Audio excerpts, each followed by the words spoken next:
Vande Mataram, dear children. Welcome to the session of accountancy. Today we are going to continue with the module of debentures. Yesterday we ended our concept with the question number 26, I suppose, where we were solving the issue of debenture as collateral security. Now the question arises that how do you identify in the examination that whether you have to make use of the first method or whether you have to make use of the second method. First method कौन सा है जिसमें हम लोगों को journal entry नहीं लिखनी है और सेकंड मेथड है जिसमें हमें जर्नल एंट्री लिखनी है. तो अगर आप लोगों को कोई सा भी मेथड स्पेसिफाई नहीं है, सिर्फ इतना बताया है कि how the following transaction will be dealt, सिर्फ इतना लिखा है ना, तो ये लिखा है कि जब सब कंपनी है या क्या है उस कंडीशन में आपको सेकंड मेथड अडॉप्ट करना है. राइट, अब आप आइडेंटिफाई कैसे करेंगे? जैसे अपनी अपनी बुक्स खोलिए, पेज नंबर 9.58 पे 9.58 पे क्वेश्चन नंबर 26 में गिवन है पास journal entries regarding issue of debentures. तो इसमें जर्नल एंट्रीज पे अंडरलाइन करो, ये सेकंड मेथड है. जब भी आपको क्लियरली गिवन है, इसमें तो क्लियरली गिवन था जर्नल एंट्रीज, तो भले ही इन्होंने जर्नल एंट्रीज लिखा है, it will be single journal entry that is debenture suspense account debited to debentures account. Right, तो ये अपने पास क्या हो जाएगा, ये अपने पास यहाँ पे जर्नल एंट्री हो जाएगा. फिर इसमें अपने को क्या करना है और फिर बैलेंस शीट बनाना है. क्वेश्चन नंबर 27 में लिखा है कि कंपनी ने लोन लिया है, explain how the issue of debenture be dealt with in the books of the company. Underline करेंगे in the books of the company. जब भी in the books of the company अगर लिखा हुआ है तो इसका मतलब है जर्नल और बैलेंस शीट दोनों, क्योंकि journal is also treated as the books of the company. तो अगर बुक्स ऑफ द कंपनी भी क्वेश्चन में लिखा है तो भी आपको जर्नल एंट्री करके सेकंड मेथड अडॉप्ट करना है. इस कंडीशन में अगर आप फर्स्ट मेथड अडॉप्ट करके आएंगे तो your question will be marked as 0. Right, next question आप लोगों को गिवन है 28 जिसमें लिखा है show how these items will be presented in the balance sheet. सिर्फ इतना सब पूछा है कि इसको बैलेंस शीट में कैसे दिखाएंगे, तो method number first. Question number 29 में आपसे दोनों मेथड पूछे हैं. Pass necessary journal entries for the above transactions when company decided not to record the issue of 10% collateral debenture as collateral security. तो भले ही ऊपर लिखा है कि पास नेसेसरी जर्नल एंट्री, लेकिन केस 1 है कि जब कंपनी डिसाइड कर रही है कि वो इस इशू को रिकॉर्ड नहीं करेगी, तो ये फर्स्ट मेथड है जिसमें सिर्फ क्या बनेगा, सिर्फ इसमें बैलेंस शीट बनेगा. और केस नंबर 2 में जो company decided to record the issue of 10% debenture, इसमें आप लोगों को बनाना है दोनों आपके पास जर्नल एंट्री भी और आपकी बैलेंस शीट भी. आप ऐसा नहीं कर सकते balance sheet same as case number 1, क्योंकि नोट्स टू अकाउंट दोनों केसेस में क्या है, नोट्स टू अकाउंट दोनों केसेस में आपका डिफरेंट है. जब पहले केस में आप नोट्स टू अकाउंट लेते हैं तो उसमें आप सिर्फ इतना लिखते हैं issue secured by issue of these many debenture, काम खत्म. लेकिन सेकंड वाले केस में आप डिबेंचर में से डिबेंचर सस्पेंस को माइनस करते हैं और फिर उसका अमाउंट नील दिखा के फिर आप लोन का अमाउंट वहां पे बाहर करते हैं. राइट, आई होप वाला आपको क्लियर हो गया है कि अपन जो अमाउंट ऑफ डिबेंचर है वो ज्यादा क्यों रखते हैं.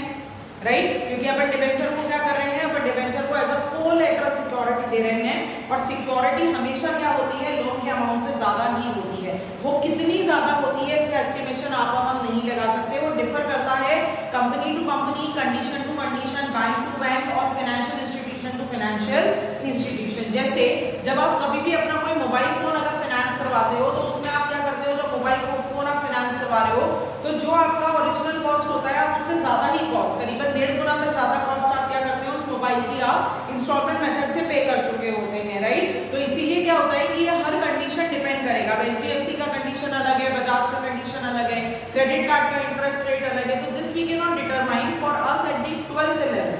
सिर्फ एक ही चीज यहाँ पे आइडेंटिफाइड है और वो चीज ये है कि जब आप यहाँ पे डिबेंचर्स को इशू करेंगे एज अ कोलैटरल सिक्योरिटी तो इसमें आपको सिक्योरिटी के अमाउंट से लेना देना नहीं है, वो ज्यादा ही होता है. राइट, इसके आगे अपन देखेंगे. अब ये क्वेश्चंस आप मेरे को करके बताएंगे. अब इसके आगे लिखेंगे नेक्स्ट हेडिंग जो कि इंपॉर्टेंट है, terms of issue of debentures. Terms of issue of debentures, कि जब आप डिबेंचर्स को इशू कर रहे हैं तो डिबेंचर को इशू करते समय आपने क्या टर्म्स रखे हैं. तो आपको यहाँ पे लिखना है terms of issue of debentures, कि जब आप डिबेंचर्स को इशू कर रहे हैं तब उस समय आप टर्म्स क्या रखेंगे. अब इस कंसेप्ट को पहले समझो, बुक और कॉपी अपनी बंद करो और फिर इसको समझने की कोशिश करो. जब कभी भी अपन यहाँ पे क्या करते हैं, जब कभी भी अपन यहाँ पे डिबेंचर्स को इशू करते हैं तो जैसा हम लोगों ने देखा कि डिबेंचर हमारे लिए एक तरीके का लोन है. जब भी आप बैंक से लोन लेने जाओगे तो बैंक पहले आपको सारा टर्म्स एंड कि आपको कितने टाइम पे पैसा रीपे करना है, कितना इंटरेस्ट रेट आपको पे करना है। ठीक इसी तरीके से क्या होता है, जब कंपनी कोई डिबेंचर इशू करती है तो कंपनी भी पब्लिक को अपनी सारी टर्म्स एंड कंडीशंस क्लियर करती है कि वो कितना पैसा हमें दे रहे हैं, हम उन्हें कितना पैसा यहाँ पे वापस करेंगे। ये कहलाती है टर्म्स। क्या कहलाती है ये? टर्म्स। कि जब भी आप डिबेंचर को इशू कर रहे हैं तो जब आप डिबेंचर का पैसा वापस करेंगे, डिबेंचर के पैसे को वापस करने का मतलब होता है रिडम्पशन। क्या मतलब होता है इसका? रिडम्पशन। रिडम्पशन का मतलब होता है टू पे बैक। तो जब आप पैसा वापस करेंगे तो पैसा वापस करते समय आप कंडीशंस डिटरमाइन नहीं करते, आप कंडीशन डिटरमाइन करते हैं जब आप डिबेंचर को इशू करते हैं कि उस पे रेट ऑफ इंटरेस्ट कितना होगा। रेट ऑफ इंटरेस्ट आप 6 मंथली देंगे कि 12 मंथली देंगे। जो आपका डिबेंचर है आप उसको रिडीम इंस्टॉलमेंट में करोगे, लमसम में करोगे, कि आप उसको शेयर्स में कन्वर्ट कर दोगे, कि आप उसको ओपन मार्केट में परचेस करोगे। ये सिर्फ आपके रेफरेंस के लिए नाम है, इस साल ये सारी चीजें आप लोगों को पढ़नी नहीं है, राइट। तो टर्म्स में ये भी आता है कि मैंने अगर आपसे 100 रुपया लिया है तो इंटरेस्ट के अलावा क्या मैं आपको कुछ एक्स्ट्रा पैसा वापस करूंगा, राइट। तो टर्म्स ऑफ इशू में हमारे पास आता है, सबसे पहले यहाँ पे हम देखेंगे कि जब हम डिबेंचर को इशू करते हैं तो हम डिबेंचर को इशू कैसे करते हैं। तो इशू होता है at par, at premium and debentures are as well issued at discount. Debentures are always issued at discount. मतलब शेयर्स के डिस्काउंट पे इशू होने में सेबी पाबंदी लगाता है, लेकिन डिबेंचर को डिस्काउंट पे इशू करना अलाउड होता है, राइट। ये शेयर्स में आपने नहीं पढ़ा था, ये भी नया कांसेप्ट है जो आप डिबेंचर में पढ़ रहे हैं। तो टर्म्स ऑफ इशू कहता है कि debenture can be issued at par, at premium and at redemption. अब यहाँ पे आप टर्म लगा रहे हैं ऑफ रिडम्पशन। तो रिडम्पशन आप कैसे करेंगे? रिडम्पशन आप करेंगे या तो पार पे या आप रिडम्पशन करेंगे एट प्रीमियम पे। ये है टर्म ऑफ इशू कि may be the debenture is issued at par, at premium और at discount. It can be redeemed at par और it can be redeemed at premium. Redemption of debenture at discount is not permissible. Redemption of debentures at discount is not permissible. However, the debentures can be issued at a particular discount. Right? तो इस condition का मतलब क्या है? इस condition का मतलब है कि मैंने आपसे कितना पैसा लिया और अब मैं आपको कितना पैसा यहाँ पे वापस करूंगा। इसको न्यूमेरिकल एग्जांपल से अपन समझने की कोशिश करते हैं।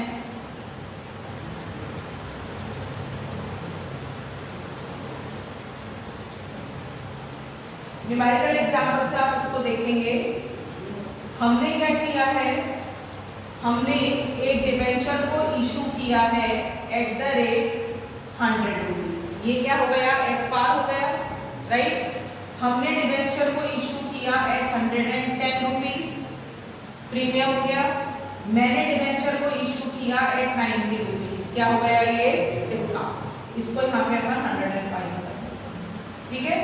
मतलब मैंने क्या करा? मैंने लगाया इशू। क्या करा मैंने एक डिबेंचर 100 रुपए पे इशू करा है, या फिर मैंने एक डिबेंचर काय पे इशू करा है 105 पे, या फिर मैंने उसको इशू करा है 90 पे। यानी कि मैंने इसको पार पे लिया, प्रीमियम पे लिया और मैंने इसको डिस्काउंट पे इशू करा। ये मैंने इशू करा। अब यहाँ पे अपन लगाते हैं टर्म ऑफ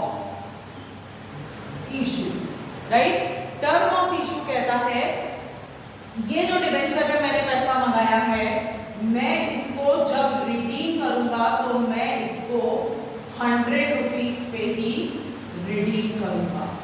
इसको कहते हैं रिडम्पशन एट पार। क्या कहते हैं इसको अपन? Redemption at par. मैंने आपसे 100 रुपए लिए, इंटरेस्ट वगैरह सब अलग डालो, इंटरेस्ट तो जो दे रहे हो वो तो दोगे ही सही, राइट। इंटरेस्ट एक अलग चीज है और ये कंपनी की तरफ से दिया जाने वाला एक कंसेप्ट अलग है। हमने आपको क्या करा? 100 रुपए पे हमने आपसे डिबेंचर मंगाया, हमने आपको वापस भी 100 रुपए पे करा। हमने 105 पे डिबेंचर मंगाया, हमने आपको वापस भी 100 पे किया। हमने 90 पे आपको डिबेंचर मंगाया, हमने यहाँ पे 100 पे आपको वापस किया, राइट। ये हो गया पहला term of issue, debenture issued at par, premium and discount, redeemed at par. I repeat, debenture issued at par, premium और discount to be redeemed at par. ये हो गई पहली टर्म ऑफ इशू। क्या हो गई आपकी पहली टर्म ऑफ इशू। दूसरा आपके पास वहां पे आया कि आपके पास जो डिबेंचर आपने इशू करा वो 100 पे इशू करा, प्रीमियम पे आपने इसको 105 पे इशू करा और डिस्काउंट पे आपने इसको 90 रुपए पे इशू करा। ठीक है, कंपनी कह रही है कि मैं जब मंगवाऊंगा तो मैं इतना पैसा मंगवाऊंगा, लेकिन जब मैं वापस करूंगा तो मैं इसको करूंगा 110 रुपए। मतलब इंटरेस्ट तो मैं आपको दे ही रहा हूं, उसके अलावा मैं आपको 10 रुपए एडिशनल अपनी तरफ से दूंगा। क्या करूंगा मैं आपको 10 रुपए एडिशनल अपनी तरफ से दूंगा। ये कहलाता है रिडीम्ड एट प्रीमियम। ये दूसरा टर्म ऑफ इशू। तो कितने टर्म ऑफ इशू हो गए टोटल मिला के? 2 टर्म ऑफ इशू हो गए कि debenture may be issued at par, premium और discount is to be redeemed at par. Debenture may be issued at par, premium और discount is to be redeemed at premium. Right, तो यहाँ पे अपने पास क्या आ गया? यहाँ पे अपने पास ये 2 मेथड हो गए जिसके थ्रू आप क्या कर सकते हैं, जिसके थ्रू आप आपके डिबेंचर को इशू कर सकते हैं।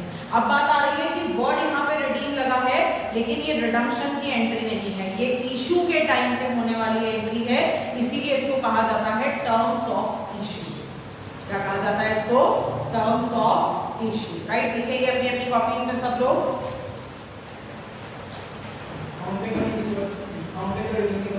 सेबी के हिसाब से मना है क्योंकि आप कम पैसा वापस नहीं कर सकते, आपको इक्वल पैसा वापस करना ही पड़ेगा। ये सेबी की रिवाइज्ड गाइडलाइंस है।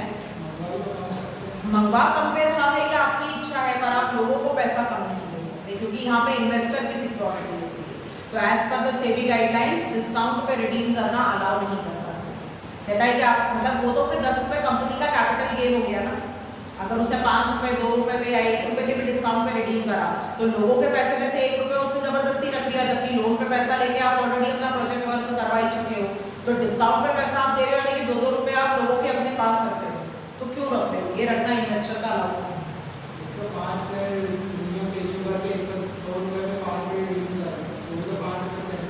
नहीं, ये जो सिक्योरिटी प्रीमियम रिजर्व है, सिक्योरिटी प्रीमियम रिजर्व ये तो अपन ने रखी है, ये तो प्रीमियम पे इशू क्यों करते हैं? ये तो अपन ने शेयर्स में पढ़ाई है कि जब भी अपन शेयर्स या डिबेंचर्स को प्रीमियम पे इशू करेंगे तो या तो अपने को प्रिलिमिनरी एक्सपेंसेस मीट अप करने हैं, या फिर अपने को डिस्काउंट को राइट ऑफ करना है, या फिर अपने को कोई दूसरा ये है फिक्टिशियस एसेट है उसको राइट ऑफ करना है। तो ये तो सिक्योरिटी प्रीमियम रिजर्व है, इस पे लोग वापस मना नहीं करेंगे। ये 5 रुपए तो आपकी कंडीशन में नहीं आ रहे ना, ये 5 रुपए तो कंपनी को चाहिए थे और कंपनी इसका स्टेटस क्लियर करता है कि ये जो 5 रुपए मैंने आपसे मंगाए हैं इसमें क्या है। ये 5 रुपए, यहाँ पे 5 रुपए का नुकसान है। बेस वैल्यू कितनी थी? 100 की, मैं आपको 100 वापस कर रहा हूं। यहाँ पे अपन इन्वेस्टर का 1 भी रुपया नहीं लेते क्योंकि प्रीमियम तो once paid is never forfeited ना। ये तो प्रीमियम का भी कंसेप्ट है कि प्रीमियम में गया हुआ पैसा कैपिटल गेन नहीं होता है, पर डिस्काउंट में पैसा जब आपने, जैसे आपने मेरे से 100 रुपए लिए लेकिन वापस आप मेरे को 90 रुपए कर रहे हो, तो ये आपका कैपिटल गेन हो गया और मेरा जो 10 रुपए उसका नुकसान हो गया। एक तो आप मेरे को पैसा लेट पे कर रहे हो, लेट पे करने के बाद आप मेरे पैसे तो ऑलरेडी आप अपना प्रोजेक्शन ले चुके हो, प्रोजेक्शन लेने के बाद फिर आप उस पर डिस्काउंट रख रहे हो, तो ये अलाउ नहीं है। ठीक है, लिखेंगे अपनी अपनी कॉपी में the terms of issue, the terms of issue of debentures, the terms of issue of debentures are made clear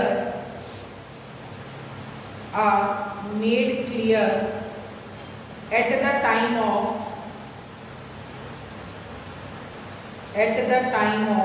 issue itself, at the time of issue itself, full stop. Terms mean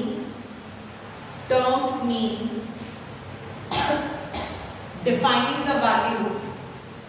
Terms mean defining the value at which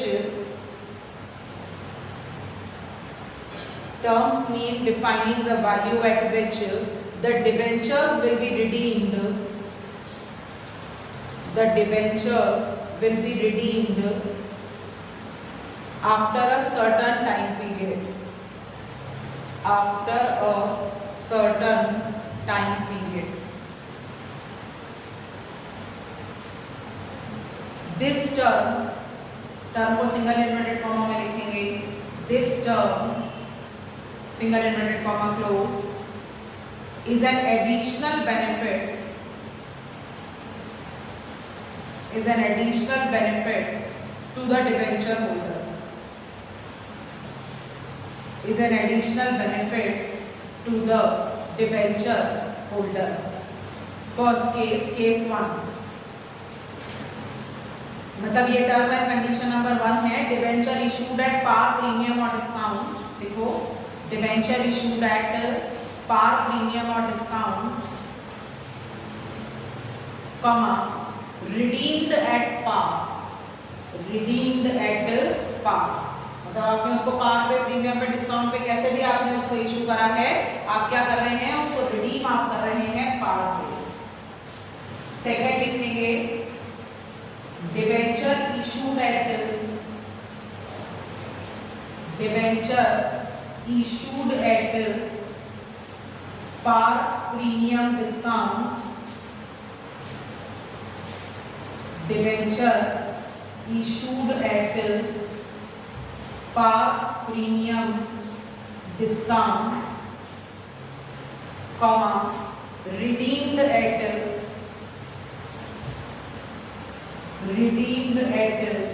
premium, redeemed at premium. ठीक है, अब यहाँ पे book और copy वापस बंद करेंगे. अब एक नया कंसेप्ट आप लोगों के सामने आ रहा है. अभी तक आप लोगों ने एक नाम पढ़ा था सिक्योरिटीज प्रीमियम रिजर्व, राइट. अब यहाँ पे क्या होगा, अब यहाँ पे आप क्या कर रहे हो 100 रुपए के डिबेंचर को 110 पे रिडीम कर रहे हो, 105 रुपए के डिबेंचर को 110 पे रिडीम कर रहे हो. तो यहाँ पे एक नया अकाउंट इफेक्ट में आ रहा है जिसे कहते हैं प्रीमियम ऑन रिडम्पशन. क्या कहते हैं जिसे अपन प्रीमियम ऑन रिडम्पशन. मतलब जब कभी भी आपके पास टर्म नंबर 2 एप्लीकेबल होता है of the issue of debenture, यानी कि आपने उसको पार प्रीमियम डिस्काउंट पे इशू करा लेकिन आप उसको रिडीम कर रहे हैं प्रीमियम पे, तो इस कंडीशन में क्या होगा, इस कंडीशन में एक नया अकाउंट इफेक्ट में आएगा और जो नया अकाउंट आपके इफेक्ट में आएगा that account is premium on redemption. What that account is? Premium on redemption. तो अब हम यहाँ पे समझते हैं कि प्रीमियम ऑन रिडम्पशन और सिक्योरिटी प्रीमियम रिजर्व में क्या अंतर है. दो अकाउंट है आपके पास, सिक्योरिटी प्रीमियम रिजर्व और प्रीमियम ऑन रिडम्पशन. ये दो चीजें हैं, दोनों में वर्ड लगा हुआ है यहाँ पे प्रीमियम और प्रीमियम, राइट. लेकिन एक जो प्रीमियम है वो आपको मिल रही है और एक प्रीमियम आप दे रहे हैं. ठीक है, एक प्रीमियम क्या हो रही है आपको रिसीव हो रही है और एक प्रीमियम क्या कर रहे हैं आप सामने वाले को पे आउट कर रहे हैं, राइट. तो जब अपन सिक्योरिटी प्रीमियम रिजर्व की बात कर रहे हैं तो सिक्योरिटी प्रीमियम रिजर्व क्या है, सिक्योरिटी प्रीमियम रिजर्व आपके लिए एक तरीके की इनकम है, लेकिन premium on redemption is an expense और लॉस. ठीक है, ये क्या है, ये एक एक्सपेंस है या एक तरीके का ये लॉस है. क्योंकि ये एक तरीके की इनकम है तो ये हमेशा क्या होगी, ये हमेशा आपके लिए क्रेडिट नेचर की होगी. और प्रीमियम ऑन रिडम्पशन आपके लिए क्या हो जाएगी, प्रीमियम ऑन रिडम्पशन आपके लिए हो जाएगी डेबिट नेचर की, क्योंकि ये आपके लिए क्या है, ये आपके लिए एक तरीके का एक्सपेंस है या एक तरीके का आपके लिए लॉस है, राइट. जब अपन सिक्योरिटी प्रीमियम रिजर्व की बात कर रहे हैं तो ये डिबेंचर होल्डर आपको पे कर रहे हैं, तो ये काय में होती है, ये हमेशा कैश में होती है. काय में होती है ये कैश में. और ये जो प्रीमियम ऑन रिडम्पशन है ये आपके लिए नॉन कैश होती है टिल रीपेड. जब तक आप उसको पे नहीं कर रहे हो डिबेंचर होल्डर को तब तक ये आपके लिए नॉन कैश है. मतलब ये सिर्फ आपके अकाउंट में एग्जिस्ट करेगी, इसके बदले में कोई कैश अलग नहीं दिया जाएगा. 4 साल बाद, 5 साल बाद, 6 साल बाद जब भी आप पैसा दोगे तब इसके बदले में आप कैश दोगे, राइट. जब अपन एसपीआर की बात करते हैं या प्रीमियम ऑन रिडम्पशन की बात करते हैं तो premium on redemption is also known as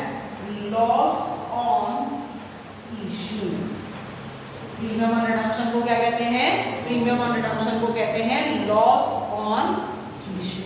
ये एक तरीके का क्या है, ये एक तरीके का आपके लिए लॉस है जो कब पता पड़ गया है, जो पता पड़ गया है आपको eight the time of the issue itself, मतलब इशू के टाइम पे आपको पता पड़ गया है कि इतने का लॉस आपको 4 साल बाद, 5 साल बाद, 6 साल बाद होने वाला है। तो ये जो लॉस होता है, इस लॉस को अपन क्या करते हैं, इस लॉस को अपन सिस्टमैटिकली राइट ऑफ करते हैं। क्या करते हैं, इसको अपन सिस्टमैटिकली राइट ऑफ करते हैं during the life time of debenture. मतलब डिबेंचर रिडीम होना शुरू होगा उसके पहले पहले आपको इस लॉस को क्या करना है, राइट ऑफ करना है। तो अब इसके बाद जो नेक्स्ट टॉपिक आपके पास आ रहा है वो नेक्स्ट टॉपिक है writing of the loss on issue of debenture. तो वो loss on issue of debenture क्या है आपका, प्रीमियम ऑन रिडम्पशन। तो पहले ये वाला क्वेश्चन करेंगे, फिर इस वाले क्वेश्चन में जो लॉस क्रिएट होगा फिर सीखेंगे कि उसको अपन राइट ऑफ कैसे करते हैं। Right? Opening your books everyone at page number 9.28. Page number 9.28 everyone. Various cases of issue of debenture from the point of view of redemption. Page number 9.28 everyone. Debentures issued at par, at premium or at discount may be redeemed either at par or at premium. If the debentures are redeemed at premium, underline करेंगे, premium payable at the time of redemption is provided in the book of account at the time of issue following the prudence concept of accounting. Prudence concept of accounting को circle लगा लेंगे, ये MCQ बनेगा आपका कि जो ये premium on redemption बन रहा है ये क्यों बन रहा है, प्रूडेंस कंसेप्ट है। प्रूडेंस कंसेप्ट क्या कहता है, may be you predict for the profit और not you have to predict the losses. ठीक है, चाहे आप अपने प्रॉफिट को प्रिडिक्ट करें या ना करें, आपको लॉस को प्रिडिक्ट करना ही करना पड़ेगा। ये प्रिंसिपल ऑफ प्रूडेंस या प्रिंसिपल ऑफ कंजर्वेटिज्म है। क्या कहते हैं इसको, प्रिंसिपल ऑफ प्रूडेंस या प्रिंसिपल ऑफ कंजर्वेटिज्म। ठीक है, तो ये चीज अपने पास यहाँ पे रहेगी। आगे देखते हैं the term redeemable at par. Redeemable at par को अंडरलाइन कर लेंगे। Redeemable at par means debenture are redeemable at their nominal value. मतलब जितने का डिबेंचर ओरिजिनली था उतने पे ही आप डिबेंचर को रिडीम करोगे। जितने का डिबेंचर क्या था, ओरिजिनल था, उतने पे ही आप डिबेंचर को यहाँ पे रिडीम करेंगे। नेक्स्ट पैराग्राफ में आ जाओ, the term redeemable at premium, सिर्फ अंडरलाइन करो redeemable at premium. The term redeemable at premium means debentures are redeemable at a value that is higher than the nominal value, higher than the nominal value। मतलब 110 का debenture अगर 110 में जा रहा है तो वो प्रीमियम ही कहलाएगा क्योंकि बेस वैल्यू 100 है। ठीक है, तो सिक्योरिटी प्रीमियम भी 10 रुपए की और प्रीमियम ऑन रिडम्पशन भी 10 रुपए का हो सकता है, तो वो कैंसिल नहीं होगा क्योंकि सिक्योरिटी प्रीमियम रिजर्व को अलग पर्पस के लिए यूज किया जाता है और प्रीमियम ऑन रिडम्पशन को अलग पर्पस के लिए। राइट, इसीलिए क्या होगा कि जब अपने को कैसे चेक करना है कि प्रीमियम पे रिडीम हो रहा है, अपने को चेक करना है उसको उसकी बेस वैल्यू से, यानी कि उसकी फेस वैल्यू यहाँ पे जो भी थी। फिर इसके बाद आ जाओ नीचे सेकेंड वाले कॉलम पे, difference between premium on issue of debenture and premium on redemption of debenture. Premium on issue मतलब सिक्योरिटी प्रीमियम रिजर्व है, कैपिटल प्रॉफिट है ये आपके लिए, इनकम जैसा मैंने आपको बताया, और जो प्रीमियम ऑन रिडम्पशन है ये आपके लिए कैपिटल लॉस है। राइट, अंडरलाइन कर लेंगे, specified in section 52 subsection 2 of the ICA 2013। ये ऑब्जेक्टिव टाइप क्वेश्चन है जो आपसे पूछा जा सकता है। माइंडेड, इस बार आपके पास 20 नंबर के जो ऑब्जेक्टिव्स हैं उनमें इस तरीके के क्वेश्चन आने के चांसेस बहुत ज्यादा है। सेक्शंस पूछ सकते हैं कि कौन से सेक्शन में क्या होता है, छोटे छोटे से कंसेप्ट पूछ सकते हैं कि कौन से लॉ से होगा, पार्टनरशिप में कॉन्ट्रैक्ट लॉ लगता है या क्या लगता है। तो ऐसे छोटी छोटी सी चीजों पे ध्यान रख के आपको 20 मार्क्स क्या करने हैं, गैदर करने हैं अपने लिए। सेकंड लिखा है ये एक रिजर्व है और ये एक लाइबिलिटी है।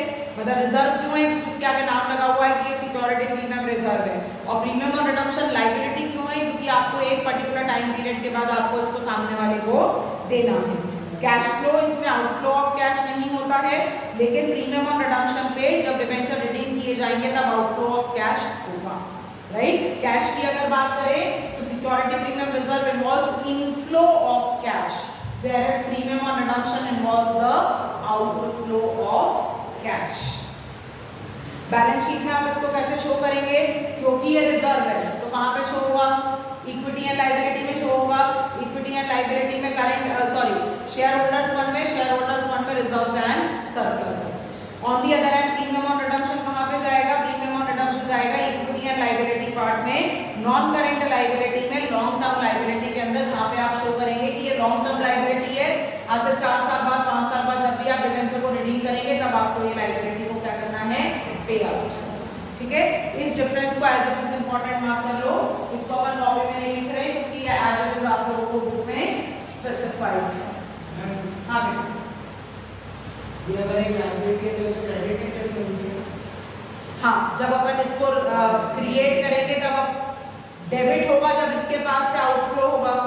ठीक है, और जब इसको अपन क्रिएट करेंगे तो loss on issue of debenture के अगेंस्ट अपन इसको डेबिट करेंगे, आगे आगे चलना है तो उस पे पॉइंट क्लियर हो जाएगा। अभी तो अपन सिर्फ क्रिएट कर रहे हैं ना इसको, जब अपन पे करेंगे तब ये डेबिट में जाएगी, तब रिकॉर्ड वहां पे होगी वो डेबिट में आ रही है उसको।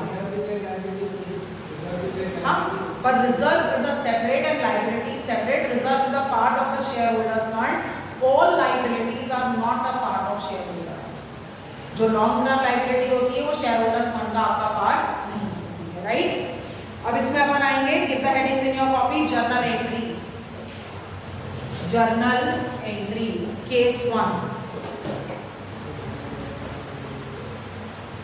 नहीं, केस 1 नहीं लिखेंगे, जर्नल एंट्रीज लिखो, सिर्फ हेडिंग डालो journal entry. First entry, bank account debited, bank account debited to debenture application and allotment account, bank account debited to debenture application and allotment account, being money received on debentures, being money received on debenture। अब जो भी आपका case है redemption का, चाहे आप इसको पार पे रिडीम कर रहे हो, चाहे आप इसको प्रीमियम पे रिडीम कर रहे हो, फर्स्ट वाली जो आपकी जर्नल एंट्री है bank to debenture application and allotment, इस जर्नल एंट्री पे कोई असर नहीं पड़ेगा क्योंकि ये टर्म ऑफ इशू है, ये कंपनी का इंटरनल मैटर है। इससे जो पैसे आप लोगों को डिबेंचर होल्डर दे रहे हैं उन लोगों को कोई असर नहीं पड़ेगा यहाँ पे। उन्हें तो बस इतना लेना देना है कि आपने इशू कितने पे करा है, they will be paying you the issue price.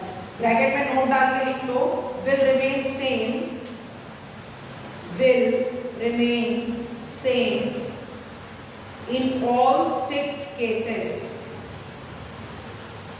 in all 6 cases of terms of issue, all 6 cases of terms of issue। ठीक है, अब केस 1 लिखेंगे, issued at par, redeemed at par। Case 1, issued at par, redeemed at par। अब हर case में second journal entry बता रही हूं, हर case में कौन सी जर्नल एंट्री बता रही हूं, सेकेंड जर्नल एंट्री, राइट। हर केस में पहली जर्नल एंट्री सेम रहेगी, bank account debited to debenture application and allotment. हर कंडीशन में क्या चेंज हो जाएगी, सेकेंड जर्नल एंट्री चेंज होगी, राइट। तो सबसे पहले अपन ने यहाँ पे लिया आपका केस 1, केस 1 में जर्नल एंट्री नंबर 2। आप यहाँ पे क्या कर रहे हैं, जो डिबेंचर आपने पार पे इशू करा है आप उसको रिडीम भी पार पे कर रहे हैं। केस 1 क्या है, debenture issued at par, redeemed at par, debentures issued at par, redeemed at par. तो यहाँ पे सेकंड जर्नल एंट्री पे कोई चेंज नहीं आएगा, लिख लो मेरे साथ साथ, debenture application and allotment account debited to debentures account,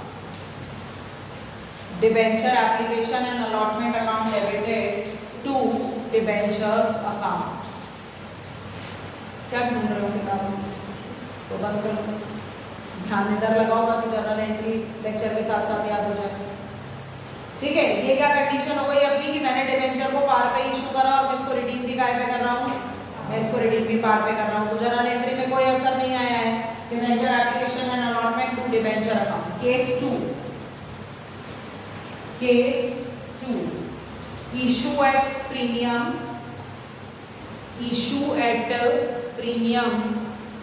comma, redeemed at par. Issue at premium, redeemed at par. इस केस में जर्नल एंट्री हो जाएगी debenture application and allotment account debited to debenture account to securities premium account. Debenture application and allotment account debited to debenture account to securities premium account. ये अपन ने क्या करा, ये अपन ने इशू करा पार पे और अपन रिडीम भी काय पे कर रहे हैं, पार पे. ठीक है. थर्ड जर्नल एंट्री देखेंगे. Every participant join back immediately.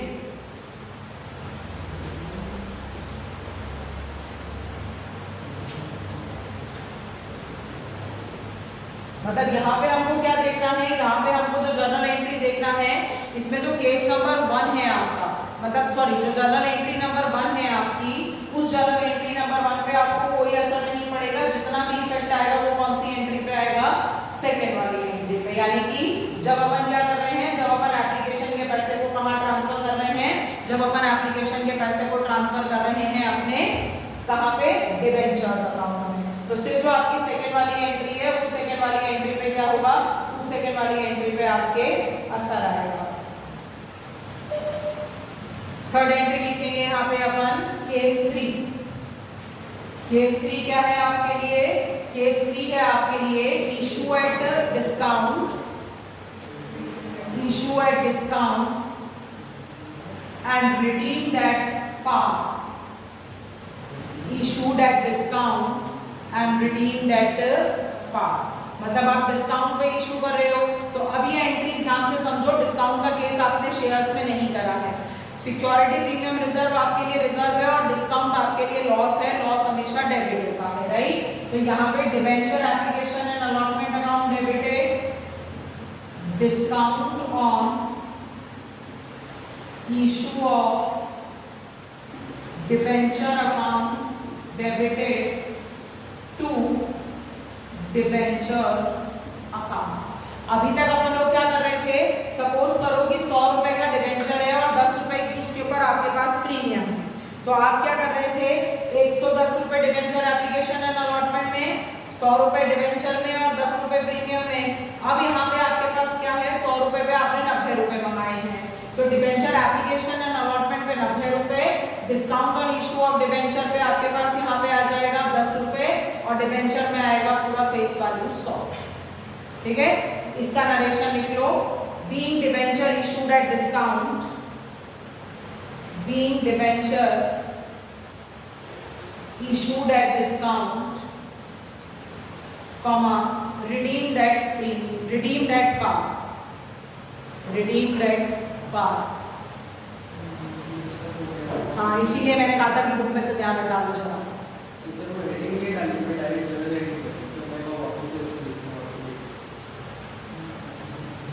Coming on to case number 4. Case number 4.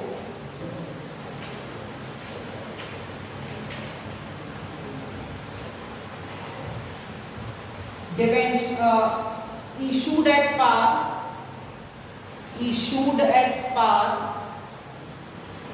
and redeemed at premium. Issued at par and redeemed at premium. अब इस केस को सबसे पहले समझने की कोशिश करेंगे. ये केस हमसे क्या कह रहा है कि आपने एक डिबेंचर इशू किया है 100 रुपए पे, आप इसको रिडीम करेंगे 110 रुपए. ठीक है. आपको क्वेश्चन में नहीं लिखा होगा कि मैं इसको रिडीम कर रही हूँ प्रीमियम. आपको लिखा है कि एक डिबेंचर इशू हुआ है 100 रुपए का, इसको हम रिडीम करेंगे 110 रुपए पे, मतलब हम प्रीमियम पे रिडीम कर रहे हैं. पहली जर्नल एंट्री आपने क्या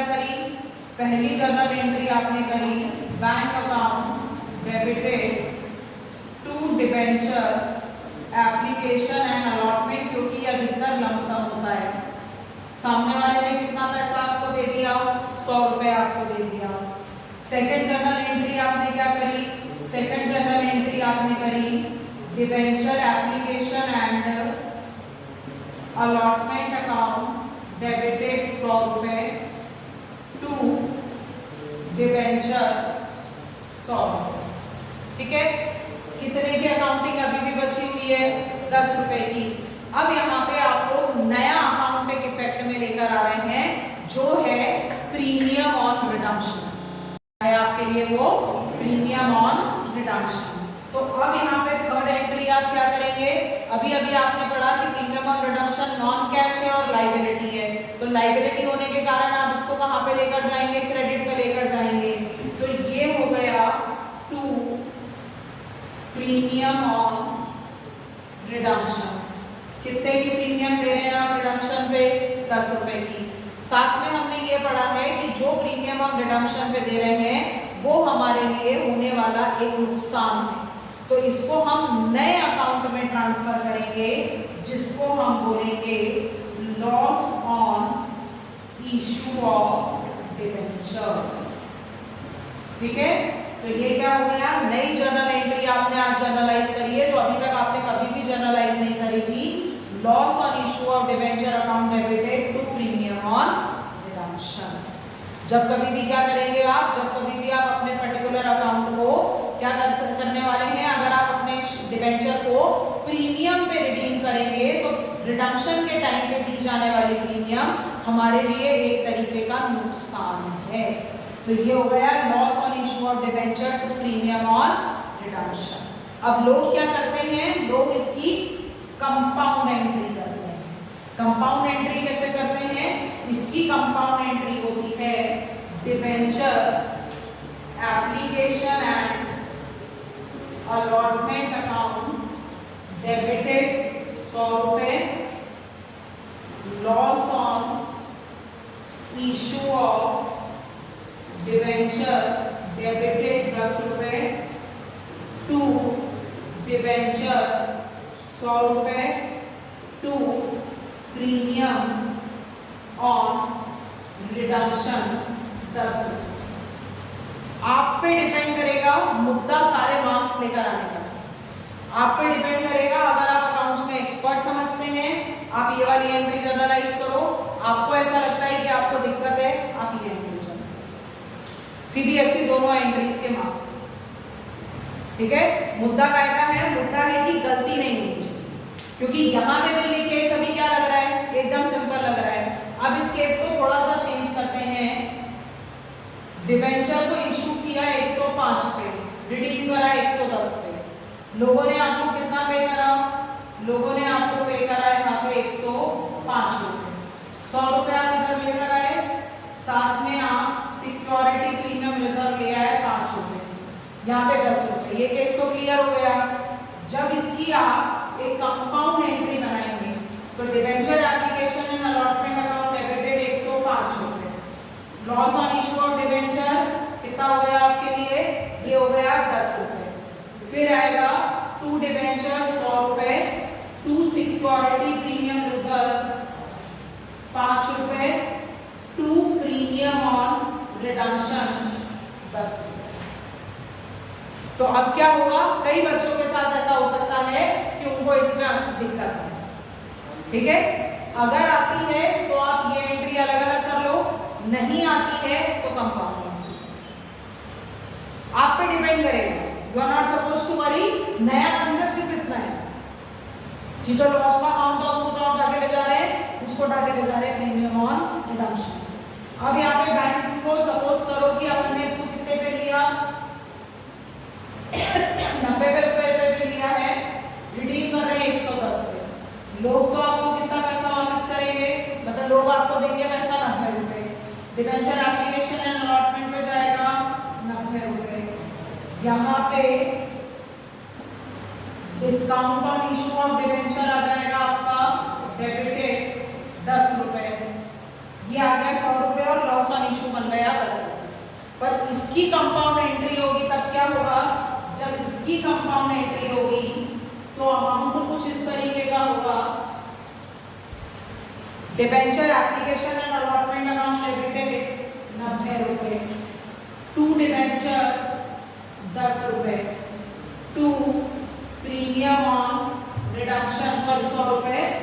प्रीमियम ऑन रिडम्पशन 10 रुपए, to loss on issue of debenture, ये बनेगा आपका 10 रुपए का जो आपका डिस्काउंट था और 10 रुपए की आपकी प्रीमियम फीस, क्योंकि डिस्काउंट ऑन इशू भी एक तरीके का लॉस ऑन इशू है।